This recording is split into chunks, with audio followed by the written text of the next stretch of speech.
Now a fishing legend in his own mind, Rick Jordan. The music indicating that Andy Griffith, Barney, what's his name? Barney Fife? Yeah, Barney Fife.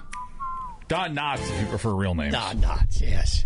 Russ Francisco, you are going to be Andy Griffith this morning. Okay.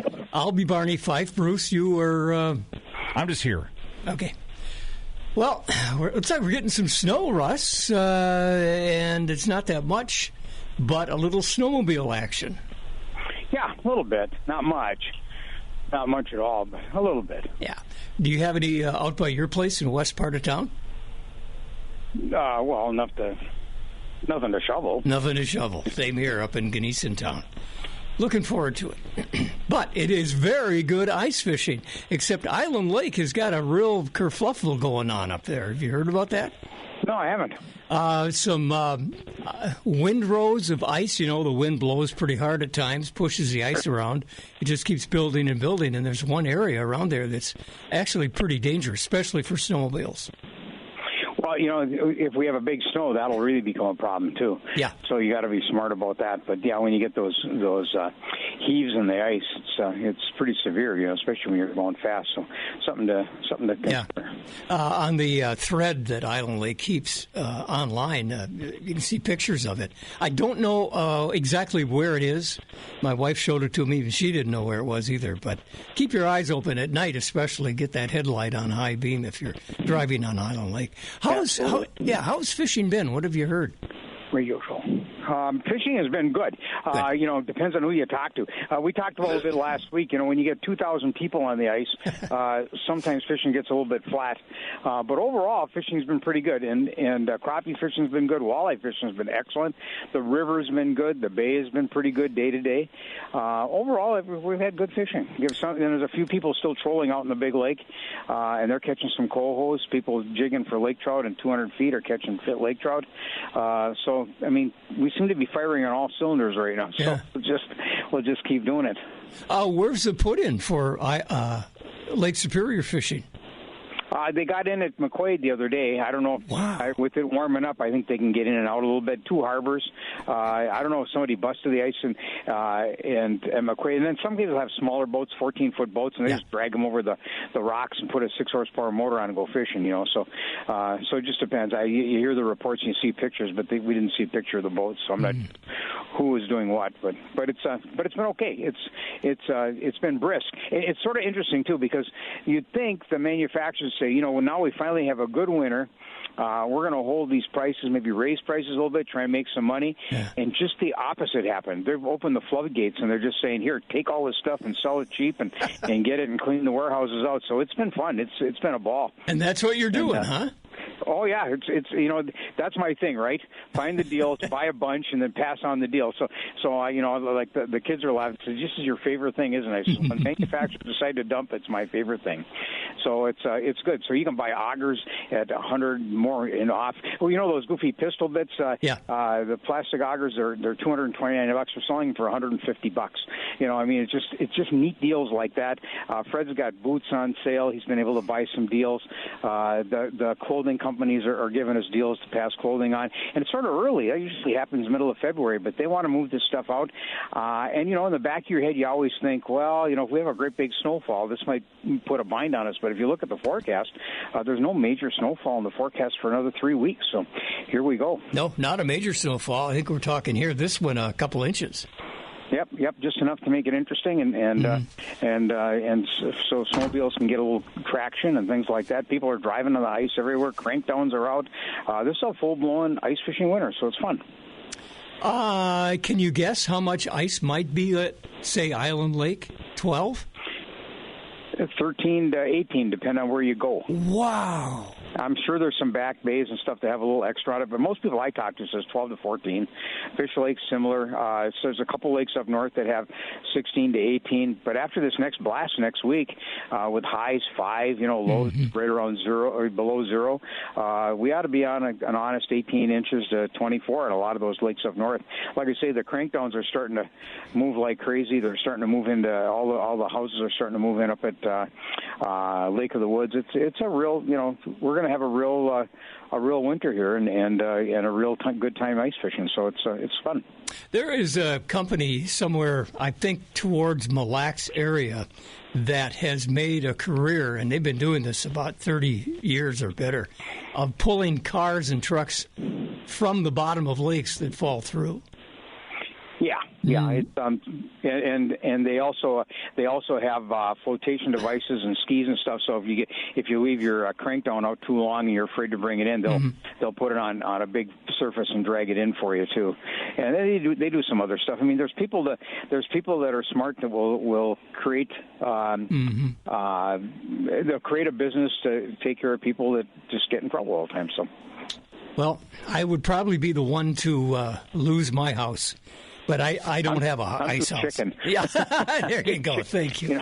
I'm still, I'm not driving my vehicle on the ice. There were some guys down on Buffalo Lake, south of the Twin Cities, that went through last week, but they were all in a foot of water. There wasn't enough room in the parking lot, and so they all parked on the edge of the ice. And then it got warm during the day, and they all went through. But they got them all out in pretty neat order, no damage or nothing like that. But the headlines were 6 trucks go through on Buffalo Lake. Well, they did, but they weren't dumb enough to go out in the middle, So it's and when it gets warm, and we don't have much sunshine right now, so I don't have to worry too much. But when it gets warm and sunny and up in the 30s, even though we've had good ice conditions, there's a lot of places that aren't very safe. So you got to always be careful. Yeah, there's that current that can be in a there might be a stream or a spring or something that causes the ice to stay thin, but you never know that. You don't know that. That's why it's always good to walk first. Yep. Ask some questions. Put a spud out in front of you. Always treat it like it's dangerous, and then you won't get in trouble. Some good deals at Marine General again. All these augers, you can save $100 and better on augers. You can save up to $400 on ice tents. We got some live scope units coming in again. They're $3,499. You're buying for $3,000. So there's all kinds of deals like that throughout the store. Sharky's got all the ice rod and reel combos at 20% off. More coming in every day.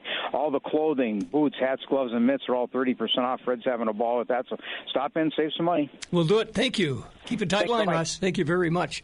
We're going to take a break. We'll be back with more. Maybe we'll talk some shooting in a minute. Before we go to break, I have a question for you. Uh-oh. Yeah. According to a survey, nearly half of all Americans have this with them at all times in case of emergency. Telefono. Incorrect. What? A spare pair of underwear. Half of America? Yes. Wait a minute. You Nearly and I, half. we're two people right here. Yes. So theoretically, one of us has a spare of underwear. And I don't. I don't either. So that's a lie. Yeah. The reasons why include in case they have an accident. Yeah, I've been because there. they plan to change clothes during the day, perhaps after going to the gym or something like that. All right. Or because they're clumsy and might spill something on themselves. I can see those things. 70% of people who carry spare underwear say they have had it come in handy at least once. I'm not going to comment whatsoever because I'm a person of age. So, yeah. And believe it or not, this is more common among the younger generations. Really? 60% of Gen Zers and 57% of millennials say that they have in case of emergency underwear. What year were you born? 1977. I am Gen X all the way. You are. You're 7 years younger than my son. Right in it. So either you or my son then is carrying a spare pair. And I'm not.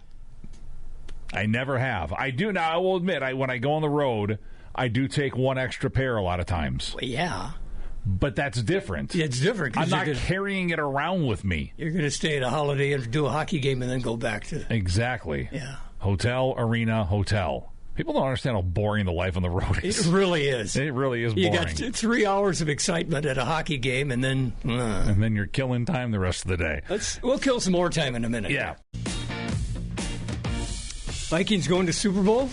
I don't know about that, but I don't think either the Packers or Vikings are necessarily going to the Super Bowl. I picked Detroit at the start of the year. I'm sticking with them. I think they're the best team. They do look good. We'll see what happens in the month of January. You don't have to be the best team the whole season. You have to be the best team right now. Fair enough. Yeah. Fair enough. Yeah. Pat Kukul, you got a pretty good team over there at Superior Shooter Supply. Good morning. The best. They're always Super Bowl material. They really, really are. That's what makes it work. Only problem right now is, do we have anything to hunt? Do we? Well, there's other things to do besides hunting. I know it's hard, but you can get ready for hunting. Yep. Yes, you can. Yep. And you can sit back and clean your guns. You can do some reloading. You can shoot trap at Superior Trap Club. They're shooting every Sunday. Now that I'm into. I love that. Well, then you need to go there. Do you want me to pick you up? No. You better. Sometimes you got to dress pretty warm. Yeah. Oh, it's not bad. It's what? What's the temperature, Bruce? 23 is what I have right now. That's good outside weather. I'll take it. We will take it.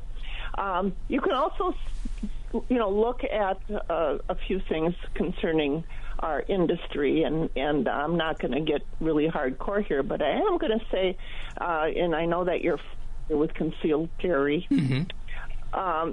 The problem with concealed carry is, I got to be careful how I say this because I'm a firm believer in states' rights, but it varies from state to state. So you can be legal and cheerfully driving across, to say Massachusetts, and you can be in trouble. So many, many times they've tried to remedy this. I think we might have a shot at it this time. On the 18th, there's a bill introduced that would make it more universal. And the best way for me to explain it is let's pretend it's a driver's license. And, your driver's license is good in all the states. Yeah. You better not do anything wrong when you get there, as far as motor vehicle, but it's good. And on the 18th, I think it was, they just did, not on the 18th, we're not there yet, but last year they were talking about it. This year, I think they might have a shot of actually getting what is called a universal background check, where every state recognizes it. Hopefully this will go through. It's just something that makes sense. And I know often when we look at laws, nobody wants them to make sense, but hopefully. So concealed carry is different in other states? Yes, they recognize it. Like one state recognizes it, but if you go into, and I'm going to pick on Massachusetts, they have different laws that don't apply to it, or they don't recognize your concealed carry. Oh, I didn't know that. Yeah, so, it has kind of, personally, some people that has caused problems for. So, I don't know, we'll see. Hopefully that'll get off the ground. Other than that, nothing earth-shaking. Of course, we've only just begun in the year, of course, as far as, firearms go. We're on the cusp of new introductions of products. And they always have to keep striving for new product. They think. And the old stuff isn't that good, according to everybody. And it's like that in every industry.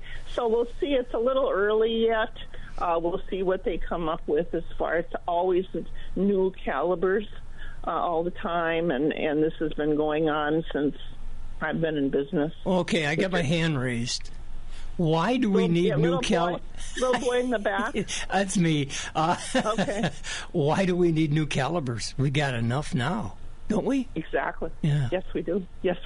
And I flat out asked that question to the powers that be, and they said, well, that's what the president of the company said. We have to pique interest here. Okay. And we have to have something new because everybody's looking. And that part is true.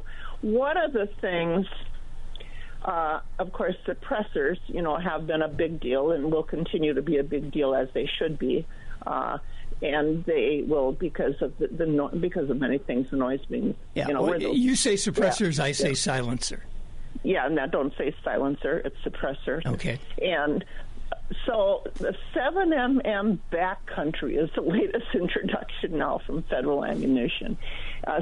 Supposedly specifically made for the shorter barrels, so the suppressed barrels. So, that's one that I know of so far. We'll see how that goes. It's every single year there's something. Some fall by the wayside. I can name many calibers that it's funny that the 3030 has maintained how many years now, but some of these other calibers, many. I should make a list someday and tell you that they lasted a year and they're gone. Yeah, I'm thinking of the term tried and true. Yeah, tried and true. And you're right. You're right, tried and true. So, our industry is no different than any other industry. We kind of are, but we aren't. They keep introducing new things. They keep one thing they don't recognize, though, is a lot of the public just like the old stuff. And of course, we'd like to see more of it on the shelves. So there's that, and it's been pretty good. We're hoping that we'll get a little better. We've gotten way better in the ammunition, of course. We'll just hold our breath and see what happens now. Wow. Hopefully, we can get people back on track again, so they have enough of everything. Wow, interesting. Yeah, you're giving me some talk there with my kids, because we have gone through that same topic occasionally while we're hunting. Yeah, it's curious to me. Sometimes people don't regard the firearms industry as the same with, I don't know what. It's automobiles. Television, automobiles, yeah. But then look how many old automobiles we wish we had back again. Now it's the same thing with firearms. Well, not the Hupmobile. How many cars have come and gone, and they put a lot of advertising out on them and design and whatnot? Gone. Yeah. Well, Bruce has given me the high sign here. So what are your hours at Shooter Supply? We're open 9 to 6 Monday through Friday, 9 to 5 on Saturday. And again, I do have a Super Bowl staff. They'll take care of you. Good for you. I hope you got a Super Bowl team over on that side of the border, too. But I guess we'll find that out in a couple, maybe on Sunday. So. Yeah, you know what? I hate to say it. I applaud everything that goes on. I'm not a football person. But hey, let's go. Sometimes I wish I wasn't too. So. Yeah, I know it's agony, isn't it? It can be. Hey, Pat, your husband still looks like Tom Selleck, and he played football. No, he didn't. He did not play football. He played softball. So you got half right then. He's a big guy, though. Bet he hit him. He's a big guy. Yep. Yeah, he's a big guy. All right, thank you very much. Got to get out of here now. We'll be right back. It's 9:33 at KDAL. The Fishing Frenzy with Rick Jordan. Put up on 9:35. Overcast skies outside. 22 at Duluth International. Superior 26. Downtown 25. Once again, here's Rick. And that is all above zero. Yes, thank heavens. Oof, although next weekend might be below zero. Tracking that way with that was what I've been hearing. So we'll see. 9:36, you say? Yeah, close enough. Johnny Charlstrom, top of the morning. Good morning. Good morning. Drive by your store there, and this morning about 7, I saw 3 cars in the drive, and one of them was pulling a shed. Yeah. What a difference a season makes. A lot of good ice out there, and a lot of people are able to use their big ice shacks this year. Yeah. It's a good one. It is good. Island Lake, we're on a thread. We live up that way, so we find out what's happening on Island Lake. And apparently there's a lot of heaves. Yeah, we do get some of those pressure ridges popping up here and there on all of our reservoir lakes. It's just part of the whole reservoir system. You get changing water depths over the winter, and it creates a little bit of destruction out there with the pressure ridges. Remember as a kid skating on some lakes. Pokegama Lake up by Grand Rapids had a beauty that we used as a jump. Oh, yeah. Yep. Probably if I did it now, I'd break something on my body. So it's nice to know that there's some trouble ahead. If you're driving a sled, you should know these things. Yeah. A guy can get himself into trouble on a snowmobile if you get a little bit of that snow blindness when you're going across the lake at about 60, 70, and if you come up to a big change in a big pile of ice, that could wreck a wreck a guy's day. Oh, man, that's, we could smile about it now sitting here in a nice warm office, but that's kind of dangerous. Yeah. So if you're on a new lake and you see somebody snowmobiling, talk to them a little bit. Is there anything out there I should be aware of? Yeah, and for at least the first pass or two across the lake, not wide open. If you keep her under 50 and have a good visual on everything in front of you, it should be pretty okay then. Good. Under 50. That even sounds pretty scary at my age, John. Yep. Okay, how's fishing been? Obviously, you've had a lot of people out. Yeah, a lot of people out. Fish activities has been maintaining. It's been pretty good. We don't have a lot of snow on the ice yet, and that seems to keep the fish a lot more active with the light coming through. Mm-hmm. This last week, one of our guys, Caleb, was out on the St. Louis, and him and his buddy, in an afternoon of fishing, they released a 48-inch sturgeon. Whoa. They released a whole bunch of nice medium-sized walleyes, and they ended up with like 10 walleyes. So wow, good fishing out there, and good fishing on our reservoirs too. Sounds like Island Lake's still putting out some real nice crappies. Okay, great. What's the bait of choice now for the anglers? More crappie minnows and chubs going out than anything else. A lot of people, if they're available, and they're still available right now, are taking some shiners for the tip-ups and for the dead sticks. Mm-hmm. And most people, their main line's a small jig and crappie minnow or chub working pretty good. And I got to ask, what color jig? I think it's always red. But always red in the winter, isn't it? Yep. Yep. Okay, you've also got archery. Tell us about that. Archery's been going pretty good. We have our archery leagues going, so in the evenings we usually have about 8 teams on the line after 6 o'clock at night. And archery goes, they've been shooting up until about 8 o'clock at night. And nice run of people back there checking out the new bows and shooting their league scores. Good. All right, Johnny, what are your hours? Bait shop opens up every morning at 6. Archery opens at 9. We close them both down together at 8 and 7 on Sundays. Beautiful. All right, keep a tight line. Thank you very much. All right. See you later. I'm just wondering here, last time I went ice fishing, probably 10 years ago. You got me beat. You? I've never gone ice fishing. You never have? Well, no. Here's the problem. Both I had, and then now I transferred it to you. Hockey. Well, even before that, my dad never did it. So I didn't grow up around it. At least not that I remember. Like, he might have gone and I just didn't go or something. But I don't remember ever being around it. And so as I morphed into adulthood, and then I became a hockey announcer, that makes it difficult. Yes, it for does. sure. And then I also became a hockey parent. And so I chased my son around hockey rinks for 13 years. And the last thing I wanted to do in my spare time was be cold. My dad... And you'd be shocked, I'm not getting rich doing what I do, so I didn't exactly have the funds for all the fancy stuff. So I would have been out on the bucket.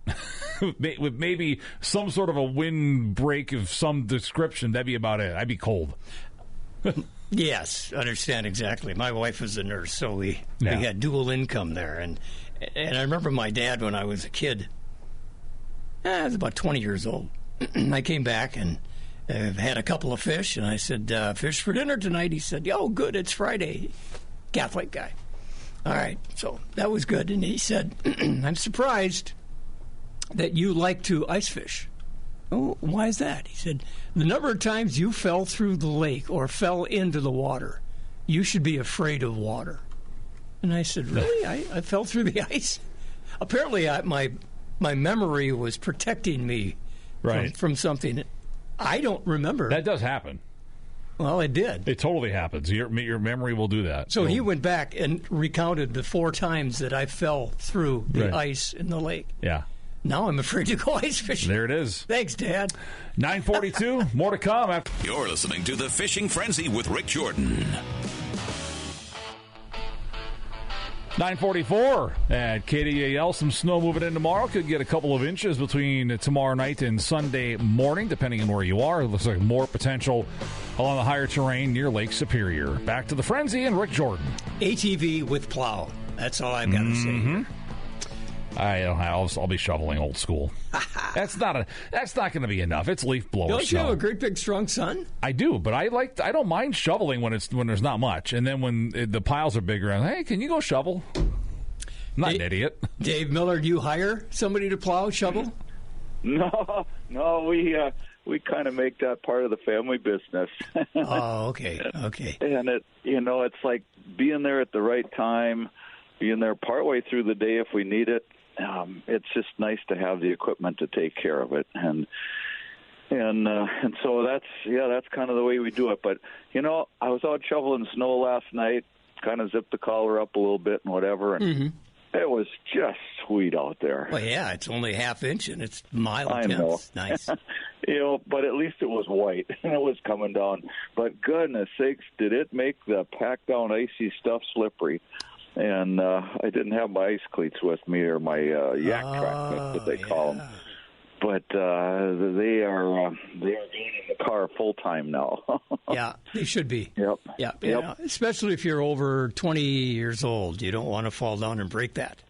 Oh gosh, yeah. There's all kinds of things to break too when you do that. But the dog just wants to go out and run and romp around, and that's part of it, I guess, too. But I'm just so waiting for snow to fall. I wish we had 4 legs like your dog. Yeah, make it a little easier, yeah. I would. But get out and get some snowshoeing or cross-country skiing in and snowmobiling, and they're just all those things that are normal around here that we're not enjoying right now. We're getting close to some normal here. I hope so. How can you help us over there at Northwest Outlet? Oh, gosh, right now we got our markdowns going on. There's sales stuff on like all the Columbia North Face winter stuff. I see these green tags all over the store, but whether it's footwear, whether it's hat, socks, gloves, kind of stuff, there's just deals going on. Smartwool, darn tough. Like I say, Columbia North Face, all of our winter ski mitts and ski gloves, that's all on sale. I always tell folks that thicker is warmer, but of course you lose a little dexterity with, whether if it's a mitt or a glove, but it also applies to coats like the Choco. They make some really nice, thick, wonderful winter snowmobile and general use coats. All the Carhartt stuff that we've got going on, and we've been getting loads in pretty steady of that. Ice fishing gear. I see there's still a couple of clearance items going on ice augers there. I think there's a tent too, but we're just ready. It's just whatever it takes to keep people warm. We like helping them get fitted out. That's a good attitude. Yeah, we keep trying. We keep trying. And it's fun talking to people coming in. It's surprising how many people come in from out of the area to work in the area for some period of time, and they either haven't experienced it or they don't have the cold weather stuff with them, and you get to talk to those guys and get to learn something, and the ladies, just with the sales stuff going on, watching the ladies come up front to the cash register with whatever they found and the great deal they're getting. It's good stuff. Good. Hey, what are your hours at Northwest Outlet? We're open Monday through Friday, 9 until 6, Saturday, 9 to 5:30. We're closed on Sundays. And, folks, you got to get outside, get those kids out. Don't worry about the ticks too much right now. Just enjoy the great outdoors, because it's a great time of the year. Thanks, everybody. Have a great weekend. Thanks, Millsy. Hey, Bruce, I got what you got? I lost some good friends over the years. Walter Mondale, one of them. Mm-hmm. He was mentioned a lot during the Carter events. I got to tell you, My son, oldest son, Jeff, was born in October 1970. That was an election year. Walter Mondale was running for, I don't know what, maybe governor of Minnesota or senator of Minnesota. But I was at a press conference, and I had baby Jeff. He's a month old. I had to. She was working, and I was babysitting. Press conference, and I had to excuse myself, and I went back. I think we were at a church. And I went back in a quiet room to change his stuff. He really needed it. People told me he really needed it. So we're back there, and Mondale and Joan come in the room. They apparently asked, where's the other guy? And they said he had to go change the baby. Mondale and Joan come back to help me. Wow. I thought that's cool. Did you need help? Yeah. Yeah. Yeah. I'm a radio announcer, not a baby changer. Okay, that's fair. Now, let's go to September 1978, election year. Jimmy Carter's running for re-election. I'm carrying KDAL equipment to a broadcast from the arena. As we're lining up at the press gate to go in, here comes Mr. Mondale, vice president, and he's bringing along his buddy from Georgia, Jimmy Carter. And as he comes through the line, he looks at me and says, "Hey, Mr. Jordan." He remembered my name from years earlier. Yeah. And he said, "Have you ever met Jimmy Carter, the president? How are you?" So we talked for a couple of minutes. That's pretty good stuff. And people are standing in line saying, "Hey, let's move it. Let's move it." Cool people, both of them. That's awesome. Yep. That's great stuff. 9:50. More to come on the Frenzy on KDAL. You're listening to the Fishing Frenzy with Rick Jordan. 9:53 at KDAL. Frenzy continues. Wrapping up on this Friday morning. Without Matt King. Fisherman's Corner, yeah. Yeah, Matt King at Fisherman's Corner is, I think he's out fishing. He might be. He might be, yeah. It's a good store if you're looking for a little something for sprucing up your fishing equipment, maybe your outdoor hunting equipment, whatever it may be in that line. Stop in at Fish Corner, right across from the Dairy Queen, Highway 53, up from Pike Lake. Yep. So I got something here for you, Rick. All right. Today's Friday, and Pizza Hut has released their second annual Pizza Trends Report. What are your thoughts on pizza? Not too spicy, lots of meat. Boom, I'm with you. Mm-hmm. So they found that today is the best day of the week to have pizza. Why? Wait a minute, Friday meat? Friday. A lot of people don't eat meat on Friday. That's just for part of the year. Okay. 43% of people said Friday is the best day of the week to eat pizza. 23% said Saturday. And then third was what day? Sunday. Wednesday. Why? I don't know. 11% of the vote. They're kind of way back. Yeah. Huh. Yeah. 1/3 of Americans expect to eat more pizza this year than last year. Why? It doesn't say. Kansas eats the most pizza per capita. No kidding. Yeah. Well, nobody lives there. Well, there's no Italians there. Followed by the Dakotas, West Virginia, and Wisconsin to round out the top 5.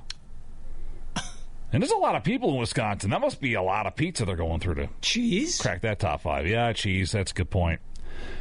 What are your thoughts on cold pizza the next day? Not so much. I can't do it. No. It's weird. No. But 57% of us like cold pizza the next day. No need to heat it up. Yeah.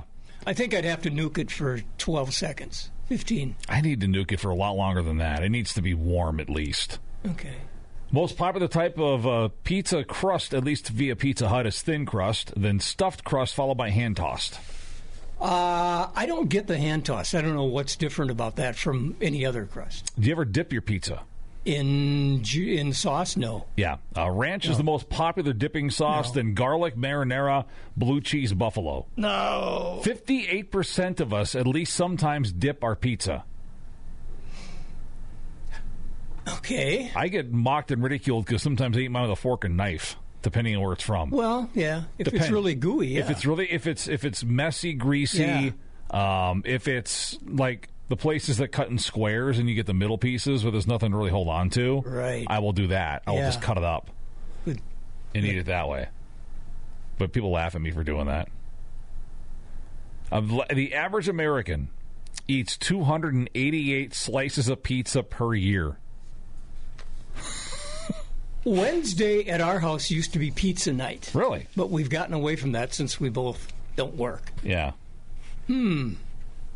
Interesting. Yeah, people like their pizza. There's no doubt about it. I remember the first pizza I had.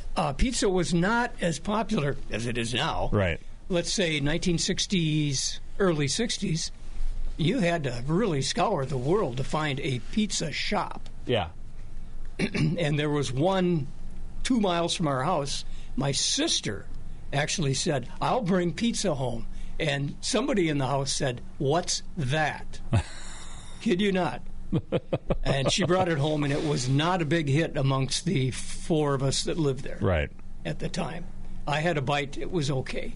All right, we got a couple of minutes here. I'm going to run through this, too. All right. Today is Quitter's Day. For smoking? No, it's so the second Friday in January is when people are most likely to throw in the towel on their New Year's resolutions. Oh, really? Yeah. Oh. A lot of times I don't make it that far. Yeah. Here are 3 times where it might make sense to give up on your goal or at least reassess it. Number 1, when you're motivated by the wrong reasons. Sometimes we pursue a goal just to prove other people wrong or soothe our own fear of failure. Right. That don't work. If it doesn't align with your core values and needs, it's hard to stay motivated. When your goal no longer resonates with you, maybe at some point climbing the corporate ladder was important to you, but as you've gotten older, you realize that spending more time with family is what matters. Well, now you need to reassess. Fair point. If reaching for your goal has exhausted your resources, our capacity for sustained effort isn't infinite, and pursuing our goals can lead to burnout. By learning to let go of resolutions that feel exhausting or impossible, you free up space to set more realistic and achievable goals. Wow, that is very erudite. It's also deep. Oh, that means the same thing. I think it does, yeah. It might, yeah. And I got some trivia for you to close out the frenzy this morning, Oh, Rick. goody. Only 2 actors born after 1990 have won Oscars. They're both women. I don't know. Jennifer Lawrence won Best Actress in 2012 for Silver Linings Playbook. She was born August 15th, 1990. Never heard of it. She's also in the Hunger Games movies. I remember her. Yeah. Ariana DeBose Never heard of her. won Best Supporting Actress in 2022 for West Side Story. She was born January 25th, 1991. Oscars nominations come out next weekend, it looks like. Timothée Chalamet, Selena Gomez, Ariana Grande among those born after 1990 who are expected to receive nominations. Boy, am I getting old.